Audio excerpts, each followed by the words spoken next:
Bulletin की शुरुआत सुबह के सबसे सनसनीखेज खबर के साथ। झरिया के विश्वकर्मा प्रोजेक्ट इंडस्ट्री कोयलियरी के पास शौच के लिए गई महिला जमींदोज हो गई। जमीन धंस जाने से कल्याणी देवी नाम की महिला जमीन के भीतर समा गई। लोगों को इसकी जानकारी मिली तो वहां अफरा तफरी मच गई। बड़ी संख्या में लोग घटना स्थल के आसपास जमा हो गए। झरिया थाना को इसकी जानकारी दी गई है। साथ ही कोयलियरी के अधिकारियों को भी सूचित किया गया है। रेस्क्यू टीम को भी मौके पर बुलाया गया है।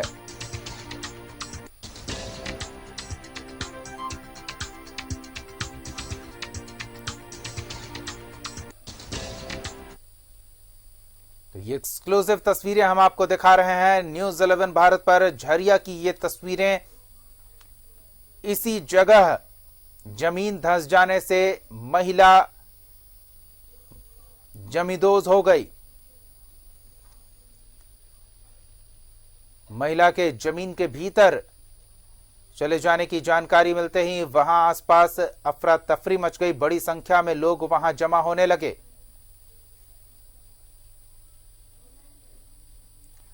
अंकित झा हमारे संवाददाता ताजा जानकारी के साथ जुड़ रहे हैं। अंकित, क्या ताजा जानकारी मिल रही है इस मामले में? बिल्कुल दीपक का है। तो ये तीसरा अपडेट आपको हम दे रहे हैं कि ये घटना लगभग सुबह 6:30-7 बजे की थी और अब ये लेके 3 घंटा से ऊपर 4 घंटा होने चला है, लेकिन यहाँ जो प्रशासन है या बीएसएफ के अधिकारी है जो सुस्त दिखाई पड़ रहे हैं। 3 घंटा के बाद भी अभी तक रेस्क्यू टीम यहाँ नहीं पहुंची है। लोग उग्र हो रहे हैं यहाँ पे। और कहे तो धनबाद झरिया सिंदरी मुख्य मार्ग जो है कि इसको जाम कर दिया था, लोग कई गाड़ियों में तोड़फोड़ भी मचा दी है, लेकिन अभी तक फिलहाल जो रेस्क्यू टीम यहाँ नहीं पहुंची है। जिला प्रशासन के लोग यहाँ पहुंचे हैं, जनप्रतिनिधि पहुंचे हैं, झरिया विधायक पूर्णिमा सिंह वो भी यहाँ पे मौजूद है और कई राजनीतिक पार्टी के नेता भी यहाँ पहुंच रहे हैं। और ये घटना तो बहुत बड़ी घटना है, बहुत दुखद घटना है, लेकिन दीपक का है तो कोयलांचल के लिए ये बड़ी घटना है। इससे पहले भी कई बार इस तरह की घटनाएं हो चुकी है। झरिया की इंदिरा चौक में पिता पुत्र की जमींदोज हुई थी, उसमें भी 3 दिन तक रेस्क्यू चला था। हालांकि दोनों पिता पुत्र का जो शव है वो नहीं निकल पाया था। अब ये देखने की बात होगी कि इसका शव कब तक निकलता है, रेस्क्यू क्या करती है। जी बिल्कुल, रेस्क्यू टीम मौके पर पहुंची। अंकित, अभी कहे तो 3 घंटा हो चुका है दीपक, रेस्क्यू टीम अभी तक नहीं पहुंची है। सिर्फ आश्वासन ही दिया जा रहा है कि रेस्क्यू पहुंचने वाली है, रेस्क्यू पहुंच रहा है। लोग उग्र हो रहे हैं यहाँ पे। अब क्या होगा ये देखने वाली बात होगी दीपक। बिल्कुल, क्या होगा ये देखने वाली बात है, लेकिन 4 घंटे से भी अधिक का समय गुजर गया है। महिला के जीवित होने की संभावना अब पूरी तरह से खत्म होती दिख रही है। अंकित,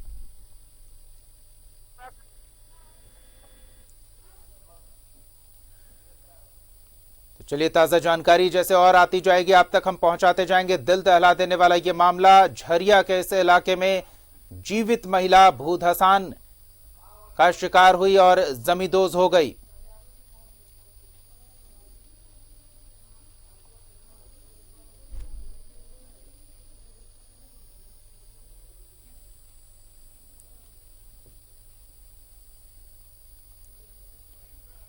ये एक्सक्लूसिव तस्वीरें आपको हम दिखा रहे हैं। लोगों की भारी भीड़ मौके पर जमा हो गई है। जनप्रतिनिधि भी मौके पर पहुंच गए हैं, लेकिन रेस्क्यू टीम मौके पर नहीं पहुंची है, ऐसी ताजा जानकारी हम तक मिल रही है।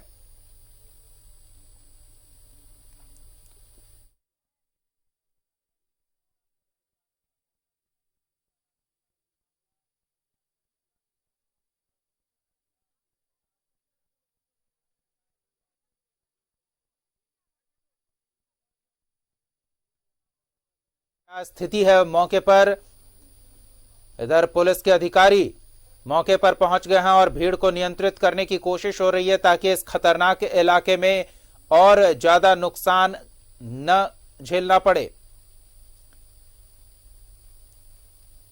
ये एक्सक्लूसिव तस्वीरें न्यूज़ 11 भारत पर आपको दिखा रहे हैं। झरिया का वो इलाका जहां सुबह शौच के लिए गई एक महिला भूधसान का शिकार हो गई।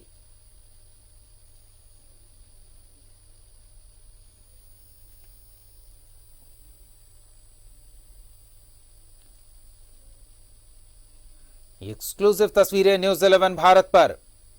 दिल दहला देने वाला यह मामला, 4 घंटे से भी अधिक समय बीत चुका है, लेकिन रेस्क्यू टीम जिसका कार्यालय घटनास्थल से महज 100-150 मीटर की दूरी पर है, वहां से अब तक रेस्क्यू टीम नहीं पहुंची है।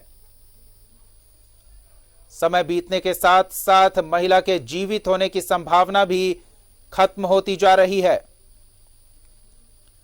और जो स्थिति इस इलाके में जमीन के भीतर होती है, जहरीला गैस, बहुत अधिक तापमान, ऐसे में किसी भी व्यक्ति का जीवित बचा होना बेहद मुश्किल।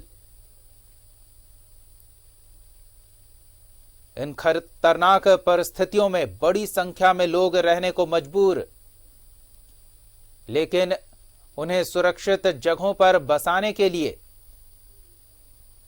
कंपनी की ओर से प्रयास नहीं होता। इन खतरनाक परिस्थितियों का आज एक महिला शिकार हो गई। सुबह शौच के लिए यह महिला गई थी और जमीन धंसने से जिंदा महिला जमीन के भीतर चली गई।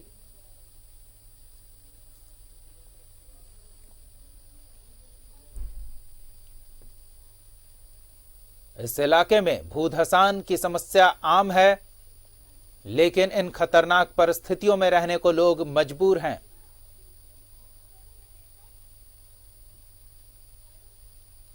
विश्वकर्मा प्रोजेक्ट इंडस्ट्री कोयलियरी के पास यह हादसा हुआ।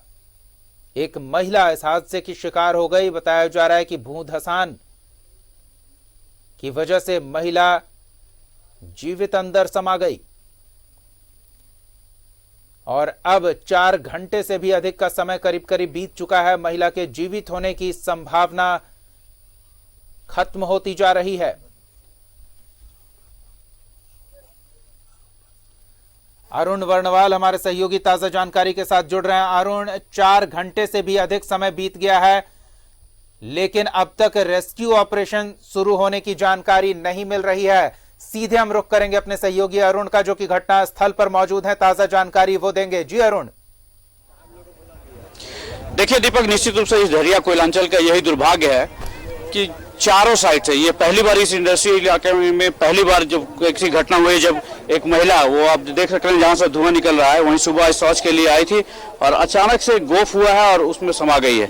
तो ये बहुत ही दुर्भाग्य की बात है झरिया कोयलांचल के लिए कि बीसीसीएल ने यहाँ पे अपनी तो देखी है, लेकिन यहाँ के लोगों को ये हाल पे छोड़ दिया है कि उनका शव का भी पता नहीं चला। इस इलाके के कुछ लोग हैं, उन्हीं से सीधे जुड़ेंगे। रिंकू, कितने बजे की घटना है और इसके लिए जिम्मेवार किसको मानते हैं? देखिए, ये लगभग सुबह 8 बजे की घटना है और इसके लिए पूरी तरीके से प्रबंधन जिम्मेवार है, क्योंकि ये जो क्षेत्र है ये खतरनाक क्षेत्र है, भूधसान क्षेत्र है और अग्नि प्रभावित क्षेत्र है। तो प्रबंधन को चाहिए था कि इसके दाहिने साइड कम से कम हम कटीले तारों से अगर इस जगह को वो अगर बाउंड्री कर देते तो वो महिला इधर नहीं आती, और नहीं आती तो वो दुर्घटना नहीं होता। इसके लिए पूरी तरीके से विशेष प्रबंधन जिम्मेवार है। तो अभी तक रेस्क्यू स्टार्ट नहीं हुआ, रेस्क्यू तक बात नहीं पहुंची है? जी, हम लोग अपने जो भी स्थानीय जनप्रतिनिधि हैं, स्थानीय हमारे सांसद विधायक जो भी हम लोगों ने सूचना दिया है और अभी हमारे यहाँ पे थाना प्रभारी जी भी मौजूद है और हम लोग यहाँ के जो स्थानीय मजिस्ट्रेट है, सीओ साहब, उन लोगों को भी हम लोगों ने घटना से अवगत कराया है और अब विशेष प्रबंधन की तरफ से वो सोबल मशीन सब आ रहा है, उससे अब इस जगह खुदाई करके इस महिला का निकाला जाएगा। लेकिन महिला की क्या स्थिति होगी कहना मुश्किल है। देखिए अरुण, सहयोगी हमारे बता रहे थे कि यहाँ से जो रेस्क्यू टीम का दफ्तर है 100-150 मीटर की दूरी पर ही है, फिर भी 4 घंटे से भी अधिक समय हो गया है, कुछ शुरू नहीं हुआ है रेस्क्यू ऑपरेशन। वही दीपक, वही तो दुर्भाग्य है। मैं जैसा बता रहा था, बस पास में ही है इसके यहाँ का रेस्क्यू स्टेशन और उसके बाद अभी तक कोई कर्मी या रेस्क्यू के कोई पदाधिकारी यहाँ नहीं पहुंचे हैं। ये अब इस कैसी स्थिति में महिला को निकाला जाएगा? देखिए, रमेश पांडे भी जो है यहाँ पे लोगों का आने का सिलसिला शुरू हो गया है। क्या लगता है रमेश जी, दोषी मात्र कुछ ही 100 कदम पे है रेस्क्यू का स्टेशन और अभी तक रेस्क्यू स्टार्ट नहीं हुआ? बीसीसीएल को पहले से मालूम था कि ये भूधसान क्षेत्र है, उसके बावजूद यहाँ पे कोई बैरिकेटिंग नहीं किया गया। ये सोचने वाली बात है और बीसीसीएल प्रबंधक कोई बड़ा अधिकारी अभी तक इसमें आके सामने कुछ बोले नहीं है। लेकिन साफ तौर पे यहाँ के जो जनप्रतिनिधि हैं उनका भी मौन रहना कहीं ना कहीं संदेह का विषय है कि जब भी यहाँ पे जनप्रतिनिधि जीतते हैं तो उनको चाहिए सिर्फ आउटसोर्सिंग से रंगदारी, बीसीसीएल से रंगदारी 200 रुपए टन, 400 रुपए टन। लोगों का कैसे भला और कल्याण है उसमें कोई? जनता का जान का कीमत यहाँ के जनप्रतिनिधि 20,000 से 25,000 लगाते हैं और कोई बड़ा आदमी मरता है तो उसका 5 लाख 10 लाख रुपए मुआवजा दिलवाते हैं। ये कहीं से यहाँ के जनप्रतिनिधि इंसाफ नहीं करवाते हैं। देखिए दीपक, ये तो अब राजनीति वाली बात हो गई है, लेकिन बीसीसीएल की ओर से अभी तक किसी तरह का कोई रेस्क्यू का काम स्टार्ट नहीं कराया गया। अरुण, हम समझ सकते हैं हालात वहां खतरनाक है, आसपास जाना खतरनाक हो सकता है, लेकिन क्या वहां की तस्वीरें संभव है कि हम दर्शकों तक पहुंचा सकें जो घटना स्थल है? देखिए, निश्चित रूप से मैं कोशिश करता हूं, क्योंकि ये जो जहां पे गोफ बना है वो बहुत ही खतरनाक स्थिति में है। जो आप देख रहे होंगे, जो धुआं जो निकल रहा है, बस उसी जगह वो महिला जमींदोज हुई है।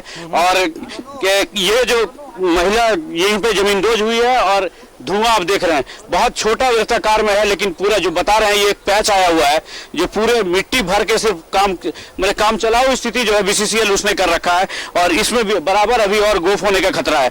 हालांकि इसके खिलाफ लोग उग्र हुए और मेन रोड को जाम भी किया था लोग अभी ने, लेकिन पुलिस ने सहयोग वार्ता करके उसे फिलहाल हटाया है। लेकिन बीसीसीएल की जो विलंब देरी होती जा रही है उससे लोगों में धीरे धीरे आक्रोश बढ़ता जा रहा है, और क्या कुछ होगा अगले पल कहना मुश्किल है। जी अरुण, खतरनाक परिस्थितियों में लोग रहने को मजबूर हैं, विस्थापन का दंश झेल रहे हैं, लेकिन सुरक्षित ठिकानों पर कभी उन्हें बसाया नहीं जाता है। और लोगों के लिए ये हादसा सनसनीखेज होगा, लेकिन उस इलाके में रहने वालों के लिए ये दिनचर्या का एक तरह से हिस्सा है। कब उनकी जान चली जाए, कब वो जमीन के अंदर चले जाएं, कुछ पता ही नहीं चलता।